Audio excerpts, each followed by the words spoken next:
Praise Lord. ദൈവനാമത്തിന് നന്ദിയോടെ സ്തോത്രം. എല്ലാവരും സന്തോഷമായിരിക്കുന്നു എന്ന് വിശ്വസിക്കുന്നു. ഞങ്ങളിങ്ങനെ വൈകിട്ട് നടക്കാൻ വന്നപ്പോൾ ഈ ഒരു സ്ഥലത്തൂടെ പോയപ്പോൾ എൻ്റെ മൈൻഡിൽ പെട്ടെന്ന് വന്നൊരു വാക്യമുണ്ട്. സഭാപ്രസംഗി 3:1.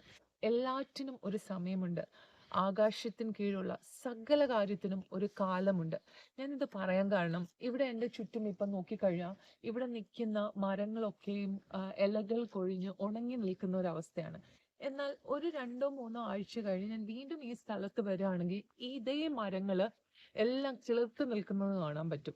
ഇപ്പൊ തന്നെ ഓൾറെഡി ചില മരങ്ങളിലൊക്കെ ചില കൊമ്പുകളിലൊക്കെ അതിന്റെ മൊട്ട് വന്നു തുടങ്ങി. അതുപോലെ ഇവിടെ ചെറിയ ചെടികളിന്മേൽ നല്ല പച്ചപ്പ് വന്നു തുടങ്ങിയിട്ടുണ്ട്. അപ്പോ നമ്മുടെ ജീവിതത്തിലും ഇങ്ങനെ തന്നെയല്ലേ? നമ്മളും പല സീസൺസിലൂടെ കടന്നു പോകും. നമ്മുടെ ജീവിതത്തിൽ സന്തോഷത്തിന്റെ സമയമുണ്ട്, ദുഃഖത്തിന്റെ സമയമുണ്ട്, കണ്ണുനീരിന്റെ ഒക്കെ സമയങ്ങളുണ്ട്. പക്ഷെ കർത്താവ് നമ്മളിന്ന് ആഗ്രഹിക്കുന്നത്, നമ്മുടെ ജീവിതത്തിൽ ഏത് സീസൺ ആയാലും നമ്മുടെ അപ്പനോട് ചേർന്ന് നമ്മൾ ഇരിക്കണം എന്നാണ്. നമ്മുടെ പ്രയാസത്തിന്റെ സിറ്റുവേഷൻസിലൂടെ ഒക്കെ നമ്മൾ കടന്നു പോകുമ്പോൾ കർത്താവ് അതിൽ നിന്നും നമ്മളെക്കുറിച്ച് ചിലത് ആഗ്രഹിക്കുന്നുണ്ട്. ചിലതിനു വേണ്ടി നമ്മളെ പ്രിപ്പയർ ചെയ്യുവാൻ, ചിലതിനു വേണ്ടി നല്ല പ്രതീക്ഷയോടെ അപ്പന്റെ സന്നിധിയിൽ ആയിരിക്കാൻ വേണ്ടിയാണ് ദൈവം നമ്മളെക്കുറിച്ച് ആഗ്രഹിക്കുന്നത്. നമ്മൾ യോബ് 14:7 വാക്യത്തിലും അത് തന്നെയായി വായിക്കുന്നത്.